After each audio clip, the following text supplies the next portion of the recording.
явцгаал.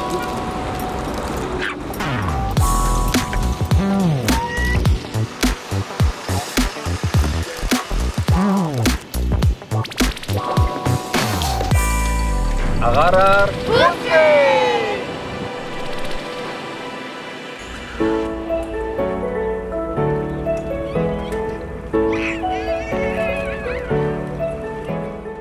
Дугуйтай гэр бүл аялал, ажил амьдралдаач, амралтад чөлөөдөх цагаараач ундаг дугуй хэрэгэлдэг. Нийслэл хотод маань ундаг дугуйтай зорчиж, амарч зугаалах талбай хомс гэж хүмүүс боддогч. Бид хотынхоо төвөөс 15-аас 20 минут яваад л байгальд гарчих боломжтой хотод амьдардаг болохоор ундаг дугуйтай хаан ч очиод амарч зугаалж болно.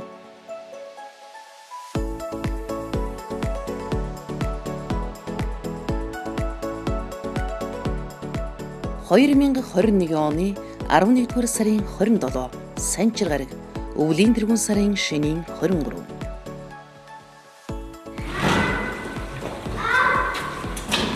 аюу амбархан нэгэн дүүр бооход тусдаач.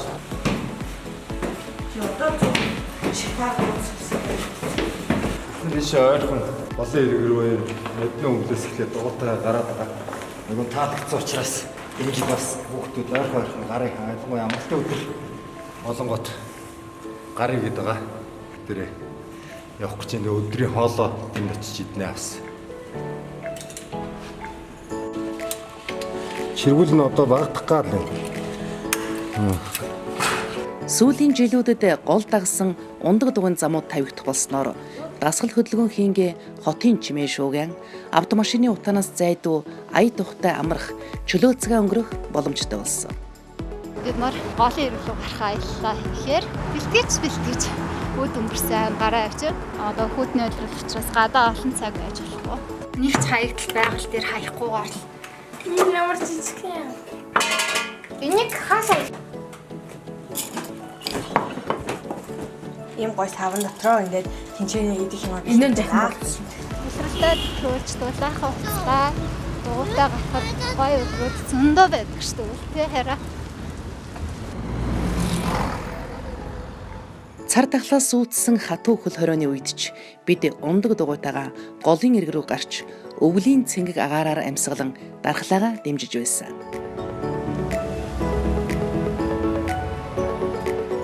Нийслэл хотод өвлийн улиралд агаарын бохирдлоос үүдэлтэй амьсгалын замын өвчлөл эхэлдэг. Бид чирэгжих, дасгал хөдөлгөөн хийх боломжийг олгодог дугуйтай бяцхан аяллуудынхаа ачаар эрүүлэндээ харьцангуй бага санаа зовдөг.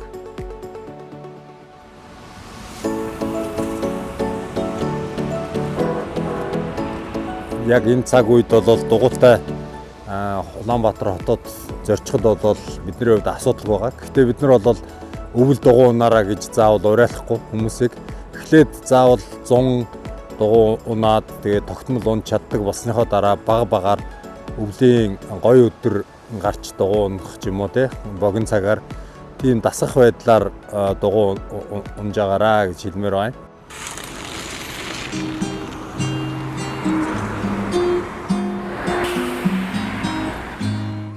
Хүү маань 2021 оны хавраас дөрөвтэй дугуй хэрэгэлд сурсан боловч түүний хувьд дөрөвтэй дугуйтай анхны өвлөн болохоор бид тун хянуур илүү хариуцлагатай зорчих шаардлагатай байлаа.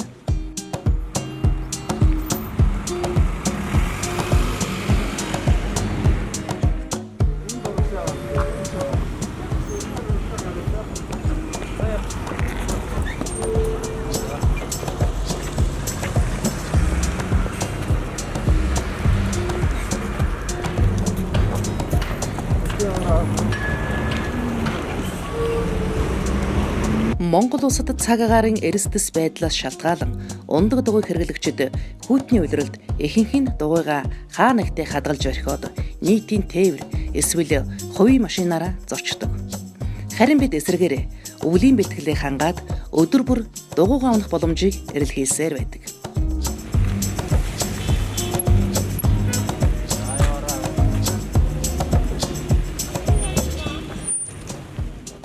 Өвөл зуны алинд ч утаа униар дуу чимээнээс түр чатгагүй холдож байгальд ойртох боломж нь туул голын эрэг. 2018 оноос хойш голын иргэд дагуу авто замаас зайдуу явган болон дугуйн замууд тавигдан нийслэл хот маань иргэдэдээ илүү ээлтэй орчинтой болж байгаа. За өнөөдөр амралтын өдөр болохоор жоохон хөл хөдөлгөөн их байна. Замын хөдөлгөөнч хүмүүс ч манай Улаанбаатар хот суурьшлийн бүсэд иймэрхүү амрах зайдал байх хэрэгтэй гэдэг нь ингээл харагддаг да. Иймэрхүү газруудад хүний хөдөлгөөн маш их болоод.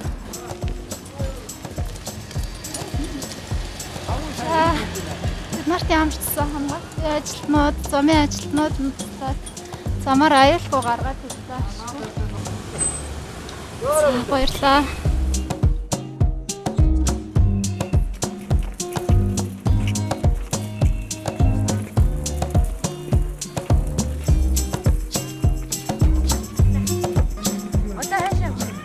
Одоо бид нар Ярамгийн гүүр хүртэл явна.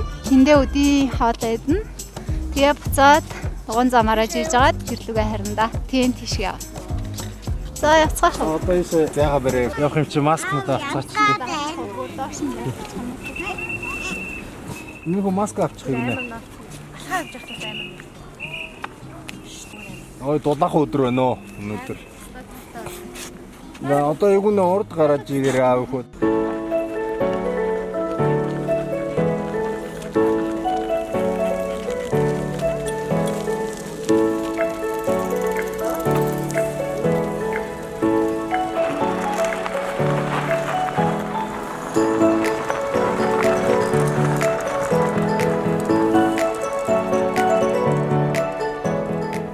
Цаас хэдийн нэмэнч чичгээс наш цоорохгүй гэдэг шиг замууд олширч дугуйтай зорчигч нэмэгдэж байгаа нь сайханч бидний аюулгүй таатай амьдрах орчин болохоор шүүмжлэлтэй хандах зүйл баггүй гарна. Зам жоохон дэржигнүүртэй тэгээд дээрэс нь үе нөгөө будагтай зам гарч ирэхээр дугуй халтарч игүнэ жоохон ядарч цуцаад байна. Тэгэхээр одоо ингэж тэргэнд нь суулгахаас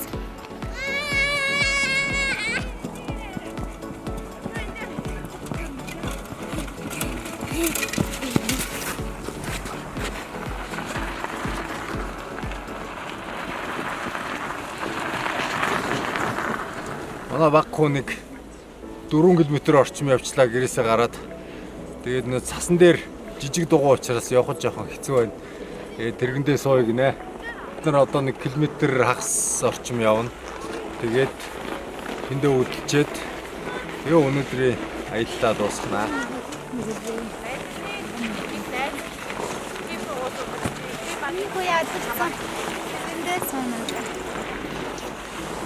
За. Тэд Юуны ядаж ороод сууж бай. Хаваа мэн. Наадгаа цахааны цахах уу? Чадах. Усаа хатуун тусуугаа штэ юм. Яагаад бодлоо? Биш. За тэгвэл хөргөөч чи. За чи сууж. Тэ давхар уухгүй. Зэний ардаа. Тондоо. Ямар сайхан байна. Одоо хайрхан очиж ирсэн байна заяа. За явцгаая.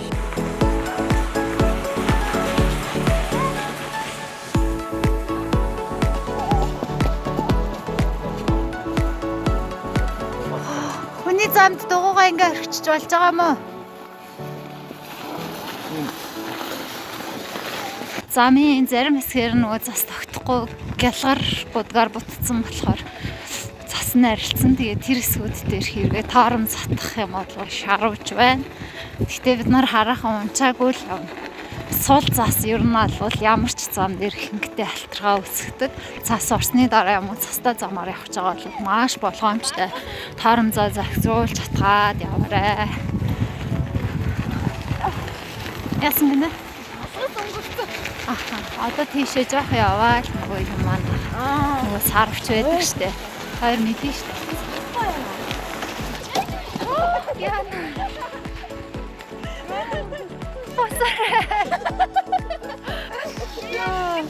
Посоре.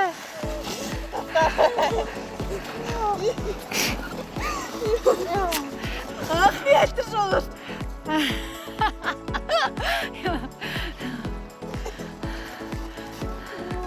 гоё зөөлөн газарцсан уу? Зайсангийн гүүрнээс Яарамгийн гүүр хүртэлх тавигдсан энэ зам 2021 оны намар бүрэн тавигдаж дууссан ч замыг будсан гялгар будаг нь өвлийн улирал зорчход төдийлөн тохиромжтой бус байгааг бид өнөөдөр зорчихдоо мэдэрлээ. Агаар ганган байна тий. Яасан унаад яваад байгаа юм уу? Өндөг өөрөө. Машга битгий суул зас руу яар. Манай гэр бүлийн хувьд ундаг дугуй анхдагч хэрэгцээ болон хувирсан болохоор бид ямар ч замын нөхцөл цаг агаарыг торхгүй давах бэлтгэлтэй болсоор байгаа.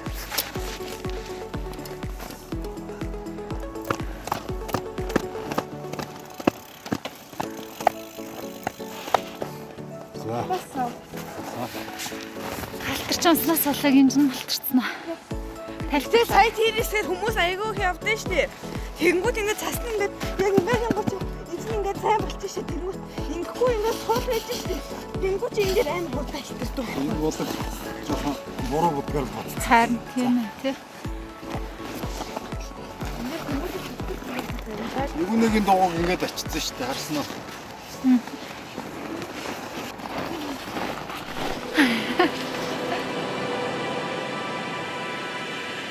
Анх 2018 онд голын эргийн энэ зам ор сурггүй байхад ч бид хотын төвд гэрээсээ зорин ирдэг байсан. Өөр 11-р хороолт амьдардаг байсан ч гэсэн авчраад тэр Яарамгийн гүүр Зайсангийн гүүрийг холбосон 71-өр явж исэн тэр дугуйн замаа дагаад явж байгаа түр балангаас наалж орсон хэсгээр нь буугаад голын эрэг дээр очиод голын усаар тоглох ч юм уу байгальд илүү айрхан байгалыг хүртэж мэдрэх тийм боломжуудыг ашигладаг байсан бол одоо тийм бас маш гоё юм эко цэцэрлэгт хүрээлэн байгуулагдсан. Гэхдээ тэр хүрээлэн дотор болохоор ундаг дугуйтай хүмүүсийг орохыг хориглодог. Онцгой бага насны хүүхдүүд ундаг дугуйтайгаа орж болдог. Мэдээж тэгэлгүй яг хуу дотор нь явж байгаа хүмүүсийн аюулгүй байдал эрсдэл хэсгээс хамгаалсан тийм бүс болсон байгаа. Яг энэ шиг бас ундаг дугуйтайгаа орчиж болдог, ундаг дугуйтайгаа тайраад аялчиж болдог ийм бүсүүд бас нийлэлээр би бас нийгэн дээр нь яг одоо би сууж байгаа нь бол Маршлын гүрнээс Ластайн гүр хүртэл 7.9 км бан ундаг дугуйн зэрэлсэн дэд бүтц би. Энэ болохоор ингээд дуугаа автомашинд очиж ирээд унаад дугуйн замаар нь аялах боломжтой ийм бүсийг бий болгосон байгаа юм. Яг энэ дэд бүтцээ эргээд Яарамгийн гүр болон Зайсангийн гүрийг холбосон дэд бүтцтэйгээ холбоод өгчих юм бол манай хот Яарамгийн гүрнээс эхлээд Ластайн гүр хүртэл уртаашаа дугуйн зориулсан маш гоё таатай орчинтой болно. Эрэх буцах зам маань дугуйтай зорчход тохиромжгүй. Хүүхдүүд маань бага байсан ч бид цааргалж төртөлгүй явсаар ирсэн.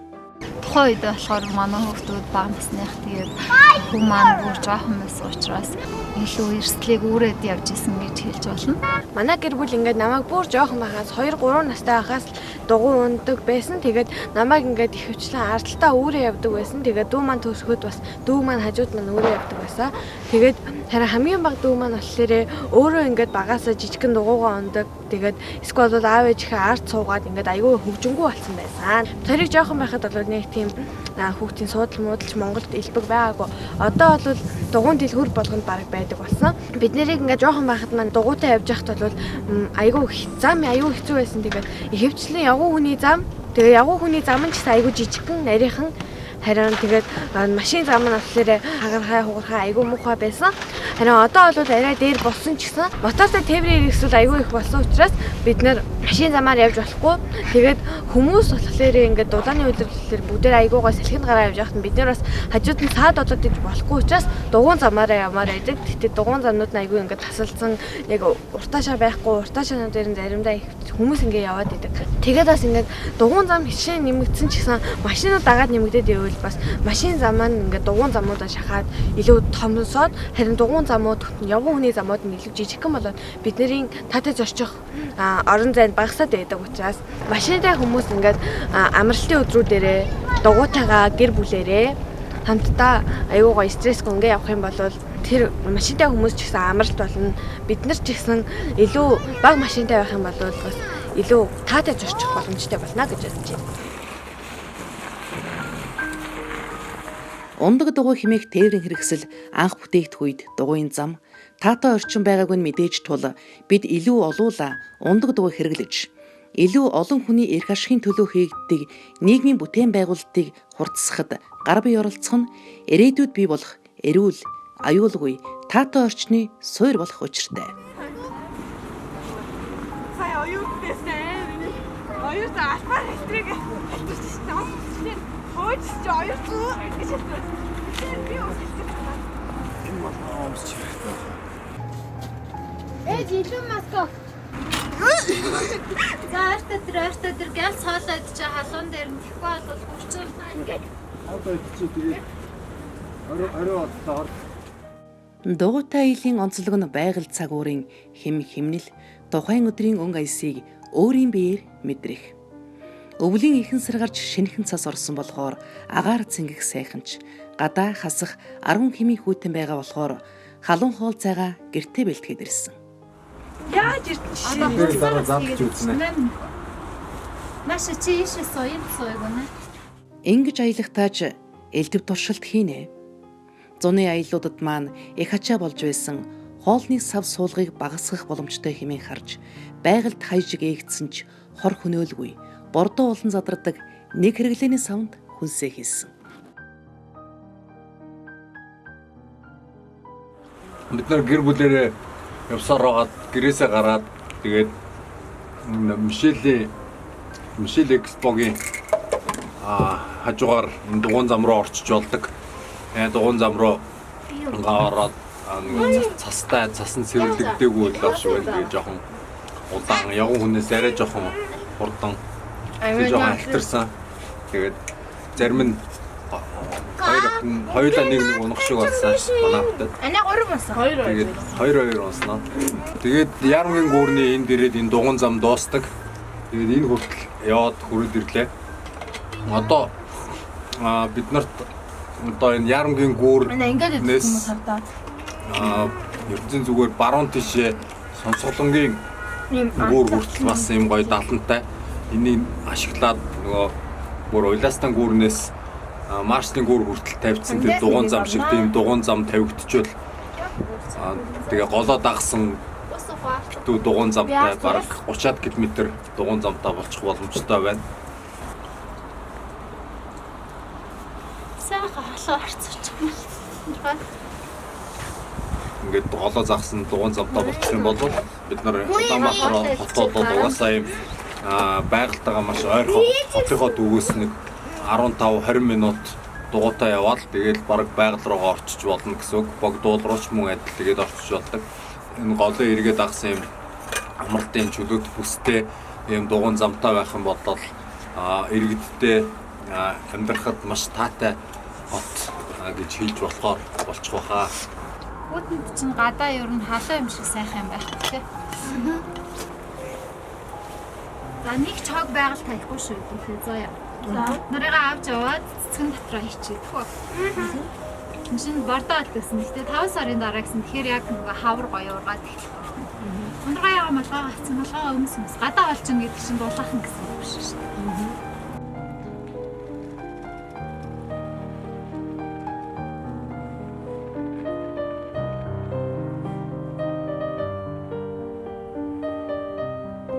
Манай гэрийнхэн энэ гүүрний цаана сууж байгаа. Тэнд дугуйн зам яг дуустдаг.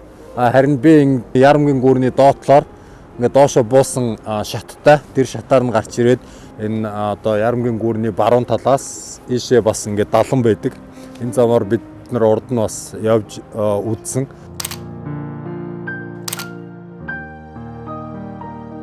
Сонсголонгийн гүүр хүртэл бараг юм дугуйн зам тавигдчих боломжтой гэж үзэж байгаа. Яг ийшээ одоо энэ зам ингээд далан дээгүүр нэг 10 орчим километр зам тавигдчих боломжтой. Улаастан гүүр Маршлийн гүүрийг холбосон шиг. Тэгэх юм бол Улаанбаатар хот ингээд тэр чигээрээ голоо дагсан урт дугуйн замтай болчихно. Ингээд амрах таатай орчин бүрднэ гэж ойлгоод байгаа. Бас энэ Ярамгийн гүүрний яг дээд талаар одоо шууд шийдэхэд бас боломжгүй. Хэрвээ энд дугуйн зам тавигдчих юм бол энэ Ярамгийн гүүрний доод талаар нэлээд ухаалаг тийм шийдэл байж болох юм уу гэж би хараад байгаа. Тэгээд манай хот төлөвлөлтийнхэн бас энэ тал дээр инженерүүд ухаанаа оролдуулах байхаа гэж найдаж байна.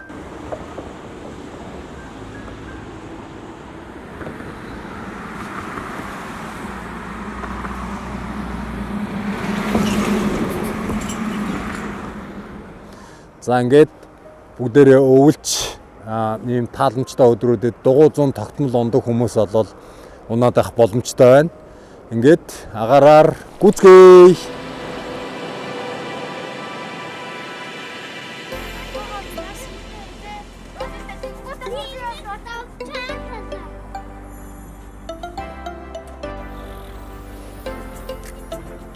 Байгаль дээлтэй амьдрна гэдэг нь зөвхөн нэг л хэрэглээгээр хязгаарлагдахгүй болохоор бид хог хаягдлаа багасгах тал дээр мөн л суралцсаар яваа.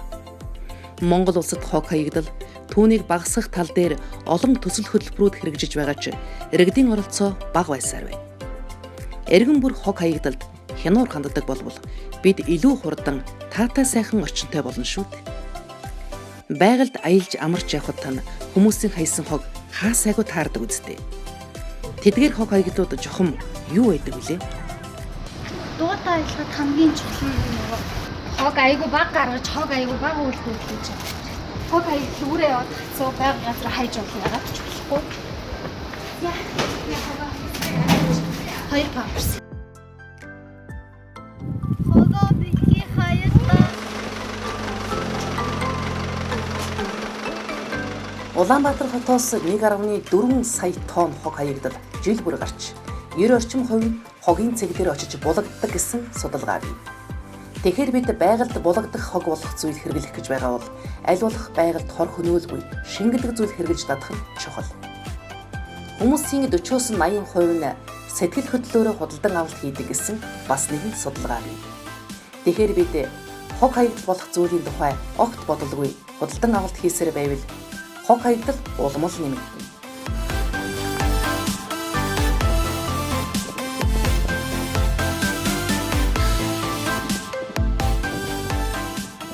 Учир нь орчин цагт илүү гоё, чамин сав баглаа бодолтой, илүү өнгөлөг зүйлсийг хүмүүс анхааран харж худалдан авах болсон. Эдгээр олон ирээн чамин баглаа бодол нь өнгө будаг, хуванцар, металл зэрэг хортой зүйлсээс бүрдсэн байдаг тул үүнийг ангилж дахин боловсруулах боломжгүй. Иймээс бид байгальд хор хөнөөлгүй шингэх, эсвэл дахин боловсруулах боломжтой зүйл хэрэгжилж, тэдгээрийг ангилан ялгаж, зохих газарт нь хүргэж хэвших хэрэгтэй байна. Таны хэрэгэлсэн зүйлс эргээд ашиглагддаг. Эсвэл байгальд хор уршиггүйгээр шингэдэг байхын тулд эргэн та бидний сонголт хамгийн чухал.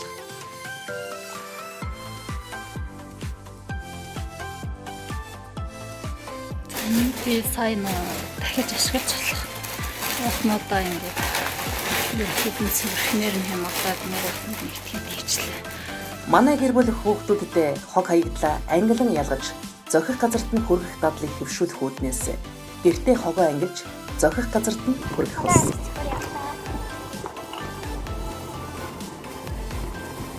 Өдрийн дагараар бүхрээ дуутай зүүнөдөр ангисаагаа чөхөр хогоочсон явж байна. Шилнүүдээ ингийн уваа цэвэрлсэн авсан. Хүн болж төрнө гэдэг зүүнний үзүүрт шар будаа тогтохтой ижил ховхон хувь дохиол хэмээн ахмадууд сургадаг. Хүмүүний биеийг олж төрөх энэ завшаан оюун ухаанаа удирдан залах, ухамсарт амьдралаар амьдрах гэдэг үүрэг хариуцлагатайгаа ирдэг. Хүүхэд ахуй цагаасаа хариуцлагатай, ухамсартай, бие хүн болон төлөвшөхөд гэр бүл, орчны нөлөө асар их. Тиймээс бидний ирээдүйн хоочдоо өвлүүлэн үлдээх хамгийн том өв бол зөв дадал хэвшиг билээ.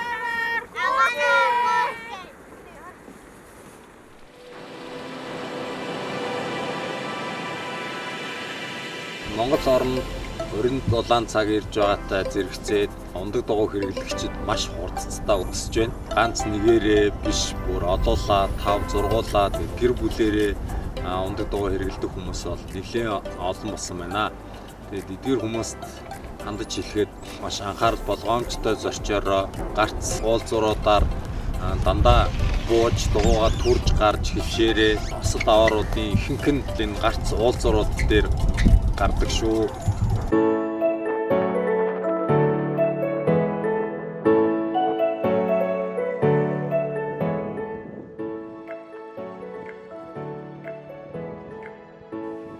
2022 оны 4-р сарын 17 Адиа гараг.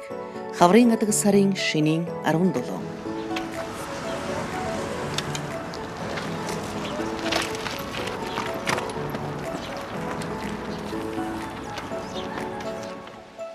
Хүний амьдрал бүхэлдээ аялал хэмээн үзвэл та ямар тээврийн хэрэгсэл сонгон зорчиж хаана хүрэхээ шийдэх хэрэгтэй. Дугуйтай гэр бүлийн гишүүн бүр ундаг дугуйг тээврийн хэрэгсэл болгон амьдрал хэмээгч аяллаа замаа илүү сонирхолтой болгоод 4 дахь хавраа үдэж байна. Бидний сууршин амьдарч байгаа Улаанбаатар хотын ихэнх иргэд автомашинаар зорчиж бидэнд зориулагдсан зам талбай хомос байгаа ч бид дугуйтай зорчсоор өнөөдрийг хүрэхэд дөнгөж хөлд орж байсан хүү маань өөрийн дугуйтайгаа замын хөдөлгөөнд оролцох хэмжээний том болж дөнгөж сургуульд орж байсан охид маань биедан ундаг дугуйтай зорчих насанд хүрлээ.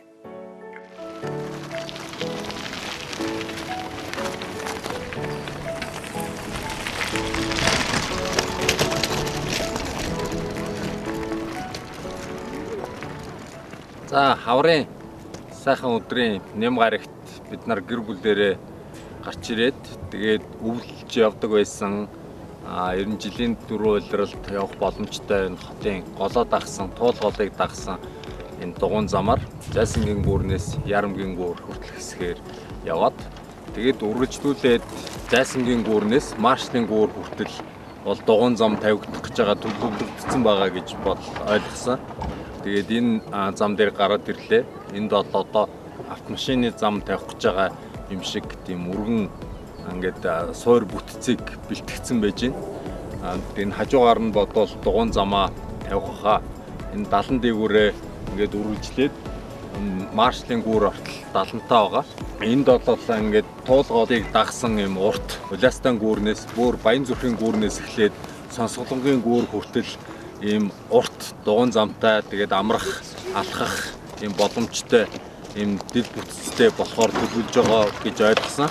Энэ төлөвлөгдснөөрөө энэ жил амжаад ч юм уу эх жил ингээд энэ зам тавигдчих юм бол нийслэлийн одоо бүх дүүргийн иргэдэд хүртээмжтэй ийм амрах чөлөө цагаа өнгөрөөх ийм гоё замтай дэд бүтцтэй болчихно гэж харж байгаа. Тэгээд одоо энэ Баянзүрх дүүргийнхэн тэгээд эсвэл одоо Сүхбаатар дүүргийнхэн яг нэг 10-аас 15 минут дугуйтай жигээд эсвэл нэг 20-оос 25 минут алхаад тэгээд энэ голынхоо ирэг дээр ирээд тэгээд ийм амралт чөлөөт цагаа өнгөрөх сайхан бүстэй болчих юм бол хот маань яг жинхэнэ утгаараа иргэдэдээ ээлтэй ийм ногоон хот болох эхлэл нь тавигдах юм аа. Улаанбаатар хот маань ингээд туул голоо дагсан ийм уртаашаа бүтцтэй мөн тэрнээс гадна дунд голыг бас дагсан ийм босоо гэж хэлж болох юм урдаас хойноосоо урагшаа бас ийм амрах чөлөө цагаа өнгөрөх ийм дэд бүтцтэй болох бүрэн боломжтой ийм хотоо. Тийм болохоор бүгдээрээ яг энэ чиглэлийн дэд бүтцийн бүтээн байгуулалт төлөвлөгөөнүүдийг нийтээрээ дэмжиж тэгээд автомашинаасаа аль болохоор л татгалзах хэрэгтэй байна. Дугуйнаа явж байхад хамгийн гоё нь юу юм? Хурдан явах юм. Галцсан дээр зогсоод байвал хэцүү байдгаа. Бүх зам дугуйн зам байвал ёстой гоё. Бүх зам дугуйн зам байвал ёстой гоё. Дулаараа тэгээс учраас сургуулийн хүүхдүүд сургуулаа дугуйтайгаар явах юм бол бас анхаарал төвлөрөл нь сайжраад тэгээд илүү эрүүлэр суралцах боломжтой гэж боддог. Гэрээсээ явхад манай гэрээ хүртэл нэлийн гоё юм дугуйн зам гэж нэрлэж болохоор зам байдаг. Тэр замаар ингээд явхад бол айгүй таатай. Тэгээд харин тэрнээс цаашаа машин замууд, уул зурууд, хотынхоо төв рүү ойрсоор эхэлж байгаа учраас машин замууд нэлээд их болдог учраас бид нарт ингээд явхад айгүй саатай байдаг. Тэгээд жоохон дүүтэйгээ явж байхад бол сайн үлгэр дураад үзүүлэх хэрэгтэй гэж үзээд бид нэр ингээд бүгдээрээ буугаад түрээд явдаг. Тэгж яхад бүр урдуур машинууд айгүй хурдтай дайрч орж ирээд идэг. Заримдаа дүүтигээ хоёулахны сургуультай явж байхад ч гэсэн машинууд урдуур айгүй хурдан яваад идэг. Тэгээд тэргөө очиод гацх юм байж ич урдуур маань дайрч очиод тэнцээ гацаад идэг нь айгүй хэцүү санагддаг. Тэгээд тэгэхээр байлмаар байна. Өнгөрсөн хугацаанд бидэнд зориулсан зам дэд бүтэц хүртээмжгүй. Бидний аюулгүй байдал баталгаагүй байна гэд ундаг дугуйтай зорчхоос зайлсхийлсэн бол өнөөдөр бид хүүхдүүдээ сургуульд нь хүрэхийн тулд бүх цагаа үрж, орой гэртээ шөн дөлөөр ирж, замын төвжрэлд бухимдан бензин шатхууны үнийн өсөлтөнд сөхөрч, агаарын бохирдол, хөдөлгөөний дутагдaltaа анхаарах гэж үнэт цаг байгаа мөнгөө өрөх байлаа.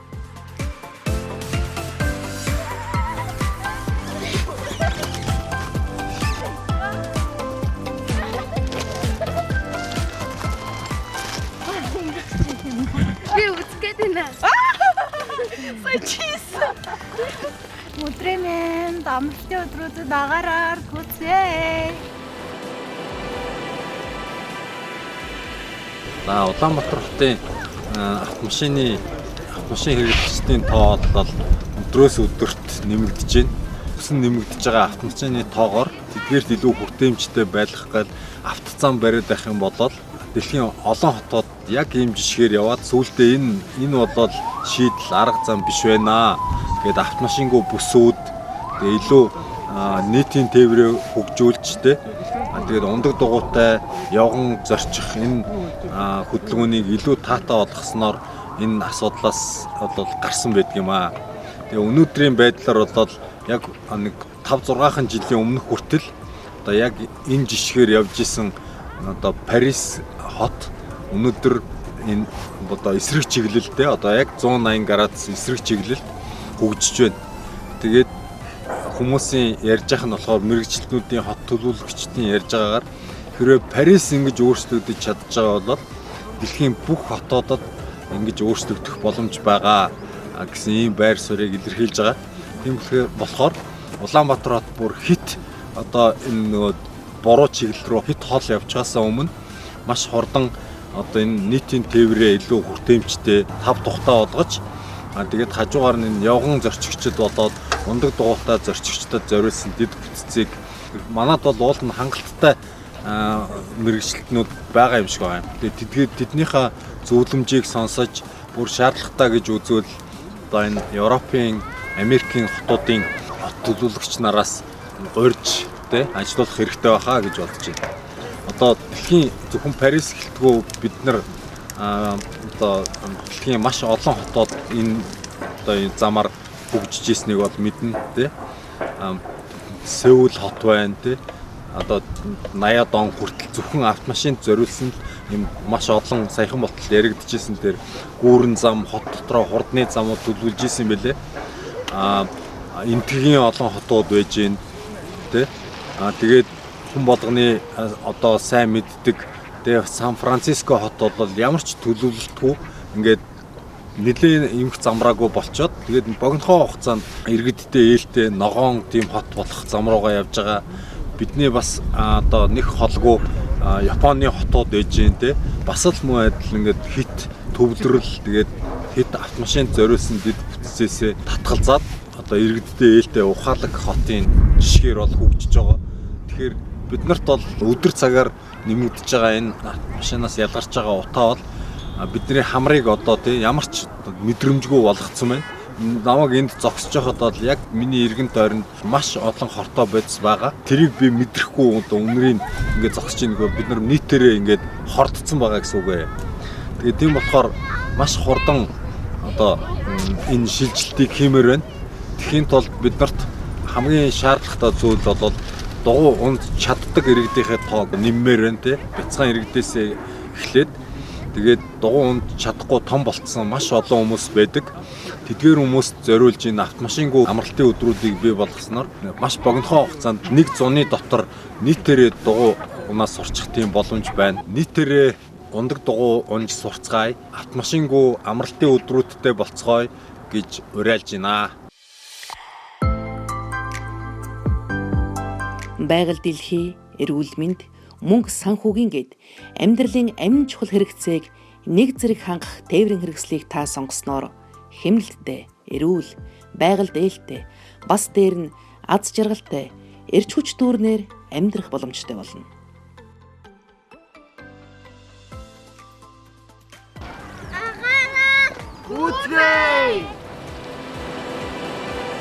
За явцгаал.